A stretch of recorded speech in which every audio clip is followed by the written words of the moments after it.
Once you have your character nicely designed in Inkscape, the very first step towards animating it is building the rig. That means adding bones and constraints so the character can actually move. Most tutorials I've seen on this topic are extremely long and not very direct, which is why I wanted to make this video. I'm going to show you how to build a complete 2D rig in Blender with bones, constraints, IK, and everything you need for most animations, all in a short, concise, rewatchable video. Timestamps below. I won't go over facial rig, hand rigs, or bendy bones in this tutorial, but if you're interested in those, let me know, I can make dedicated videos for them. That's all for the intro. If you enjoy Inkscape and animation tutorials, I make new videos every week, so consider subscribing. A like and comment also really helps the channel, and if you want to learn how to draw characters you can animate in Inkscape, stick around until the end. I have something you may be interested in. Step 1. Preparing your artwork for export. A quick heads up, we are doing cutout animation, so it helps if your character is already in a relaxed pose, close to how it will be animated. Now comes the important part, separating every element that needs to move with a bone. Technically, you could export the whole character as one object, but the recommended workflow is to make each articulating part its own object in Blender. So group each moving piece using Ctrl-G, creating one object per limb or section. Once that's done, select all the objects that makes up the character and go to File, Export, and here you go to Batch Export. Make sure the drop-down is set to SVG, Inkscape SVG or plain SVG both work, and when you hit Export, each grouped object becomes its own individual SVG file. Step 2. Importing everything into Blender. I recommend starting with the 2D animation template. Go to File, New, and 2D Animation. Blender will load a preset with a white background and a ready-to-use camera. In the outliner, delete the default grease pencil object. We won't need it. Now import your artwork. Go to File, Import, SVG as grease pencil. Select all the SVG files you exported earlier. Each piece of the character will come in as a separate grease pencil object, which is what we wanted. The downside is that all the SVGs imported at the exact same position, so you'll need to manually reassemble the character. It's a bit of a pain, but it shouldn't take you more than a few seconds to do so. But here is a problem. They were all brought at the exact same white depth. This results in some visual artifacts, plus it's not clear what should be in front or behind. The easiest fix is to rotate the camera, grab each object, and nudge it forward or backward in the y direction so the stacking order becomes clear. Remember that you can lock the movement to the y-axis with the y shortcut. And by the end it should look like this. A bit funky, but it will look good once you go back to the default camera by hitting numpad 0. Step 3. Building the armature. Now let's create the bones. Go to Add, Armature. This creates the armature object, the container for all the bones. Select it and switch to Edit mode. This is where you create and position the bones. Before you begin, there is one setting that makes the process much easier. In the Properties editor, go to the Armature Data tab, the little running person icon. Open Viewport Display and check In Front. This makes the bones visible even when they are behind your drawing. A quick reminder, the head of the bone, the sphere at the thicker end, is the rotation point. Keep that in mind as you place them.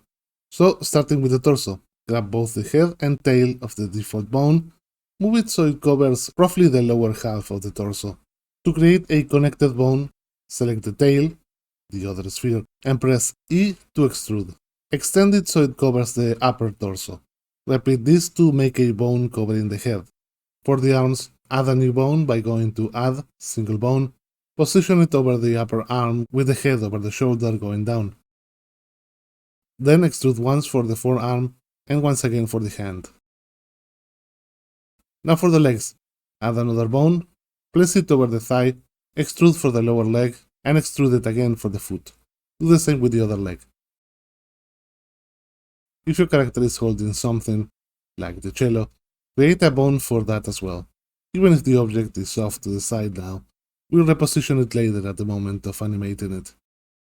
Right now, only bones that are physically connected are parented, but the arms and legs must also follow the torso. To parent them, select the top bone of the arm, shift select the upper torso bone, the bone you want to be the parent, go to Armature, Parent, Make, and in the floating window choose Keep Offset. You can also use Ctrl P to speed this up, which is what I'll do to parent the other arm. And for the legs, you should parent them to the lower torso bone. Before moving to the next step, I strongly recommend you to name your bones. Go to the Bone Properties tab, the bone icon, and in the top input box, rename each bone to the part of the body they are supposed to control. This will make the next steps much simpler. With that, most of the rig is already done. If you want to test it, switch to pose mode, move a few bones around, and check that everything behaves correctly. When you switch back to edit mode, the armature will return to its rest pose. Step 4. Adding the IK constraints. IK constraints make it considerably easier to control the limbs and rest of the body in general. It's an essential tool to animate faster, so even if it's not entirely needed, I highly recommend using it. With the armature selected, go to Edit Mode and create 4 new bones, one near each foot and each hand. This will be your control handles. Rename them so you immediately know which is which. Now pick the lowest bone you want the IK applied to. For the legs, that will be the lower leg, not the foot. And for the arm, the lower arm, not the hand. In pose mode, go to the Bone Constraints tab, the blue icon. Choose Add Constraint, Inverse Kinematics. The first thing to set up is the target, which should be the control bone you just created. You can choose it from the dropdown, but Blender has a great shortcut. Use the little eyedropper. Click on the armature first, then click on the specific bone you want to use as the controller. When you assign it, the IK bone will snap to the tail of the limb bone. Rotate it and reposition it, however you like. Make it comfortable to grab when animating. Before you finish, you must set the chain length. By default, it's 0, which means the entire chain up to the torso will rotate. That is not what we want. Click the value twice so the chain length becomes 2. Now the IK affects only 2 bones up, meaning it will rotate from the upper leg, or in the case of the arm, the upper arm, which gives you the proper limb bending. From now on, you'll move the limb using the IK control bone you created, and the rest will follow naturally. Repeat the same steps for all 4 limbs. The process is identical. Once your rig is set up, play with the controls a bit to make sure everything behaves as you expected before moving on.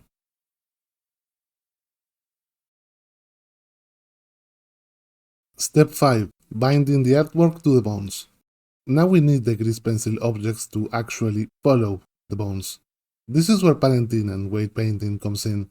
In object mode, select all grease pencil parts of the body, then make sure the last thing you select is the armature.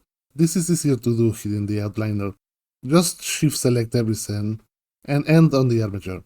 Then go to Object, Parent, and here pick Automatic Weight. If you try posing the character now, everything will probably look messed up.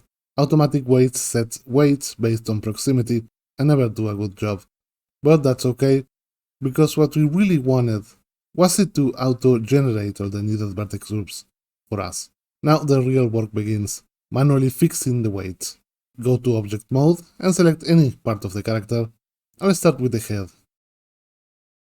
Then switch to Weight Paint mode. In the Object Data Properties, the green icon, you'll find the Vertex Groups panel. When we set automatic weights, it generated one group for every bone, using the bone names. That's why naming the bones properly was super important. For the head, you want only the head bone to have influence over it, so it moves when we move the bone. Every other group should be completely ignored. Look at the head vertex group.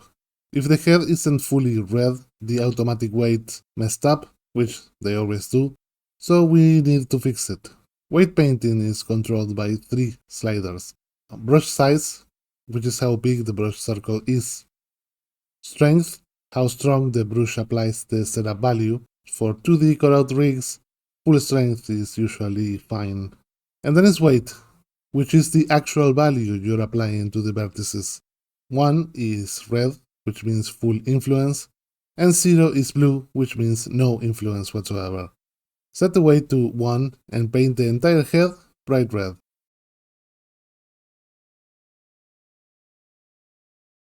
Then go through every other vertex group in the list and ensure that the head object is blue in all of them. Automatic weights influence based on proximity, so nearby bones, especially the shoulders, often bleed into the head. Make sure to paint any influence of other bones completely blue.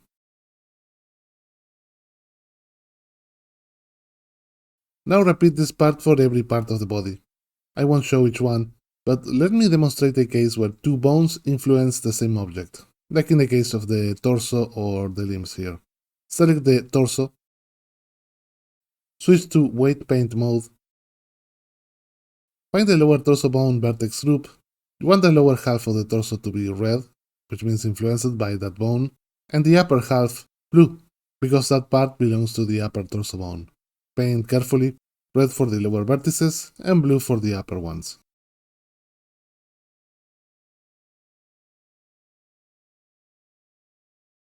Then switch to the upper torso bone vertex group and do the opposite. Red for the upper vertices and blue for the lower ones. After that, check every other group and paint any unwanted influence to blue.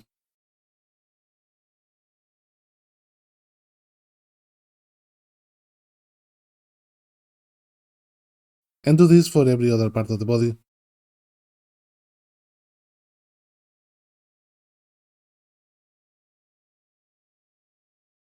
I use for workflow hint, you can test weights while the character is posed, switch to object mode, select the armature and go to pose mode, and try bending the character. If something looks wrong, you can go back to weight paint mode without resetting the pose, and touch up the weights directly while the mesh is being deformed. For example, if your leg bends in a way that feels too soft or rubbery, find the leg object, paint the exact vertices that need stronger or weaker influence, and refine the values until it looks like you want it to look in that pose. Remember that weights are not binary, they can be partial. Finding the perfect value is all about experimenting, usually with the weight slider, until the deformation looks right. Once you've gone through all the grease pencil objects and all the vertex groups, you'll end up with a clean, responsive character rig. Of course, because of the art style and the limitations of the artwork, there will always be some extreme angles where the mesh breaks, but for a simple, complete 2D cutout rig, this setup is the foundation. From here you can create walking cycles, side views, turns, runs. This rig is flexible enough to support all of it.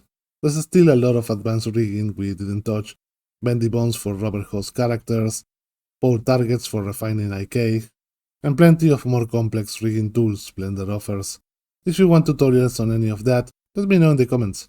Your comments help me shape the direction of the channel, and I've heard you loud and clear that many of you want more Inkscape to Blender animation content. I'll get to work on that. But if you'd like to learn how to actually draw the characters for your animations, I have a bundle of 13 full beginner-friendly Inkscape courses covering character design, background design, game art, and more. It's heavily discounted right now, and it's the best way to support the channel. Link in the description. That's all for now. I'm looking forward to your comments. Thanks for watching, and I see you next week.